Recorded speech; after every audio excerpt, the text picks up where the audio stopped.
அஸ்வின் ரெட்டி, சத்யன், சத்யநாராயணா, பிரசாந்த், ஆக்ரா, ரமேஷ், வேணுகுண்டா. என்னடா பேரு படிச்சுட்டு இருக்கான்னு பாக்குறீங்களா? இன்னைக்கு நம்ம கூட இல்லாதவங்க, நேத்து வரைக்கும் கனவுகளோட தூங்கினவங்க, பொருளைங்களா? ஆமாங்க, நம்மளுடைய கூட இருந்துட்டு கனவுகளோட படுத்தவங்க இன்னைக்கு நம்ம கூட இல்லை. சொன்னோம் இல்லைங்களா, ஆல்ரெடி வந்து பார்த்தீங்கன்னா ஷார்ட்ஸ் வீடியோவில் பார்த்துட்டு வந்திருப்பீங்க. அந்த நியூஸை பற்றி தான் இப்போ பார்க்க போகிறோம். நம்ம சேனலுக்கு யாராவது புதுசாக வந்துருந்தீங்கன்னா கண்டிப்பாக லைக் பண்ணி ஷேர் பண்ணி சப்ஸ்கிரைப் பண்ணிவிடுங்க. ஏன்னா ஓகே, ஃபர்ஸ்ட் வந்து பார்த்தீங்கன்னா ட்ராவல்ஸோட டீட்டெயில்ஸை பார்த்துடலாமா? காவேரி ட்ராவல்ஸ்ன்னு சொல்லிட்டு பெங்களூர் டு ஹைதராபாத் ரெகுலராக போகிற பஸ் தான். ஆக்சுவலி வந்து பார்த்தீங்கன்னா அவங்களுடைய ட்ராவல்ஸு ஆல்மோஸ்ட் ஒரு 10 இயர்ஸாக ரன் ஆகிட்டு இருக்கு. இதோட ஓனர் வந்து பார்த்தீங்கன்னா கரோனோல சேர்ந்தவர். நேம் வந்து பார்த்தீங்கன்னா ராஜாராம். அவர் தான் வந்து பார்த்தீங்கன்னா இந்த ட்ராவல்ஸ் வந்து பார்த்தீங்கன்னா ரன் பண்ணிட்டு இருக்காரு. Everyday Bangalore to Hyderabad, Hyderabad to Bangalore அவருடைய ட்ராவல்ஸ் வந்து பார்த்தீங்கன்னா ரன் ஆகிட்டு தான் இருக்கும். அது மாதிரி தான் ஹைதராபாத்ல இருந்து பெங்களூர் சிட்டிக்கு 22/10/2025 அன்னைக்கு நைட்டு ஹைதராபாத்ல இருந்து பெங்களூரை நோக்கி வந்து பார்த்தீங்கன்னா ட்ராவல்ஸ் ஸ்டார்ட் ஆகுது. எல்லாருமே வந்து பார்த்தீங்கன்னா ஃபர்ஸ்ட் சிட்டி உள்ள உங்களுக்கு தெரிஞ்சதாக இருக்கும். ஃபர்ஸ்ட் வந்து பார்த்தீங்கன்னா பெங்களூர் சிட்டி உள்ளேயும் சரி, ஹைதராபாத் சிட்டி உள்ளேயும் சரி வேன் பிக்கப்பிங் இருக்கும். ஏன்னா வந்து பார்த்தீங்கன்னா ட்ராவல்ஸ் பஸ் லாங்காக இருக்கிறதுனால வந்து பார்த்தீங்கன்னா டிராஃபிக் ஜாம் அதிகமாக ஆகும் அப்படின்னு சொல்லிட்டு ட்ராவல்ஸை சிட்டி உள்ள அலோ பண்ண மாட்டாங்க. ட்ராவல்ஸை வந்து எப்படி தெரியுமா, சிட்டி அவுட்டர் ரிங்கில் நிற்க வச்சுட்டு அவங்களுடைய ஒரு மினி பஸ் ஒரு ஏரியாவுக்கு வந்து பார்த்தீங்கன்னா பஸ்ஸுனா அதை மினி பஸ்ஸை வந்து அனுப்பி அங்கே வந்து பார்த்தீங்கன்னா பேசஞ்சர்ஸை பிக்கப் பண்ணிப்பாங்க.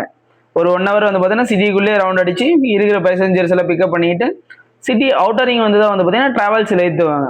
அப்படி வந்து பார்த்தீங்கன்னா பட்டாஞ்சேரின்ற ஒரு ஏரியாவில் இந்த காவேரி பஸ் வந்து பார்த்தீங்கன்னா ட்ராவல்ஸோட பஸ் நிற்கிது. அங்கே வந்து பார்த்தீங்கன்னா பஸ்ஸில் ஏற்றிக்கிட்டு நைட் ஒரு அரௌண்டு ஒரு 7 o'clock சிட்டியிலேருந்து கிளம்புது. நெக்ஸ்ட் வந்து பார்த்தீங்கன்னா டின்னர் டைம் அரௌண்ட் ஒரு 9:30 வந்து பார்த்தீங்கன்னா சிட்டி அவுட்டரிங்ல இருந்து நம்மளுடைய ஹைவே பெங்களூர் ஹைவே வந்து பார்த்தீங்கன்னா 144 அந்த ஹைவேல தான் ட்ராவல் பண்ணி வந்துட்டு இருக்காங்க கருணோலை நோக்கி. வரும்போது ஒரு மிடில் ஒரு பிளேஸ்ல வந்து பார்த்தீங்கன்னா ஸ்டாப் பண்ணி டின்னர் எல்லாம் கம்ப்ளீட் பண்ணிடுறாங்க. அப்போ வரைக்குமே வந்து பார்த்தீங்கன்னா பேசஞ்சர் நல்லாவே இருக்காங்க. பஸ்லையும் எந்த ஒரு இஷ்யூவும் கிடையாது. அரௌண்ட் ஒரு 4 o'clock ஆயிடுச்சு. கரோனல் டிஸ்ட்ரிக்டை டச் பண்ணிட்டாங்க. கரோனல் டிஸ்ட்ரிக்டை டச் பண்ணிட்டு அரௌண்ட் ஒரு 20 கிலோமீட்டர்ஸ் போயிருப்பாங்க. அந்த டிஸ்ட்ரிக்ட்குள்ள போகும்போது ஒரு சத்தம் என்னன்னு வந்து பார்த்தீங்கன்னா இந்த பஸ் வந்து ஓரமாக போயிட்டு இருக்கிற ஒரு வண்டி மேலே மோதுது. ரைட் சைடு மோதுன உடனே நம்மளுடைய டிரைவர் சீட் எப்பவுமே வந்து பார்த்தீங்கன்னா 4-wheeler பொறுத்த வரைக்கும் ஆல்மோஸ்ட் ரைட் சைடில் தான் இருக்கும். அங்கே ஃபுல்லாக டேமேஜ் ஆகிடுது. பிரேக் பிடிக்கல. அதுக்கப்புறமா டோர் வந்து பார்த்தீங்கன்னா அந்த சுவிட்ச் எல்லாம் வந்து பார்த்தீங்கன்னா எல்லாமே டிரைவர் கிட்ட தானே இருக்கும். எல்லாமே எதுவுமே சென்சார் எல்லாம் எதுவுமே ஒர்க் ஆகல. திடீர்னு என்ன பண்ணிட்டாரு, டிரைவர் பயந்துட்டு நிற்க வச்சிட்டாரு. வண்டியில் போனவங்க என்ன ஆச்சுன்னா அவரும் இறந்துட்டாரு. Spot death. 2 members வந்து பார்த்தீங்கன்னா ஒருத்தர் பிரெயின் கடிப்பட்டு ஸ்பாட்ல டெத் ஆயிடுறாரு. நெக்ஸ்ட் அவர் கூட வந்தவர் என்னாச்சுன்னு நியூஸ்லயும் இது பண்ணல. அதோடைய டீட்டெயில்ஸ் என்னன்னு தெரியல. கண்டிப்பா தெரிஞ்சா கண்டிப்பா உங்களுக்கு அதை அப்டேட் பண்றேன். டிரைவர் வந்து பார்த்தீங்கன்னா இறங்கினா பஸ் உள்ள ஸ்மோக் எல்லாம் ஃபார்ம் ஆயிடுது. அவர் இறங்கி பார்க்குறாரு, பட் தெரியல.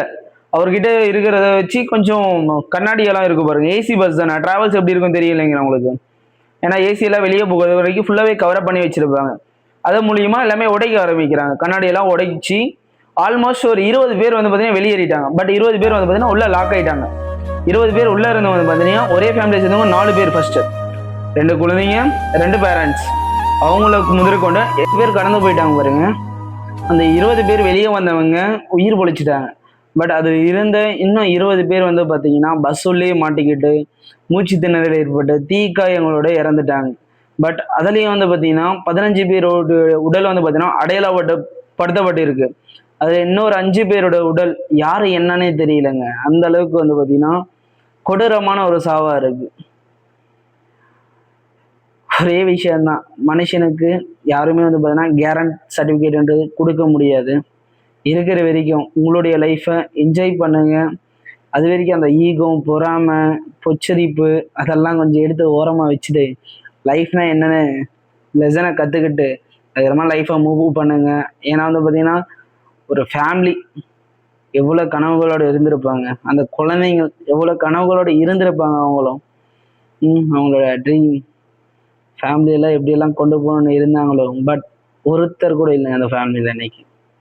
அவங்களுக்காக ஒரு நிமிஷம் கண்ணை மூடி ப்ரே பண்ணிவிட்டு இந்த வீடியோ இதோட முடிச்சுக்கலாம். தேங்க்யூ ஃபார் வாட்சிங்.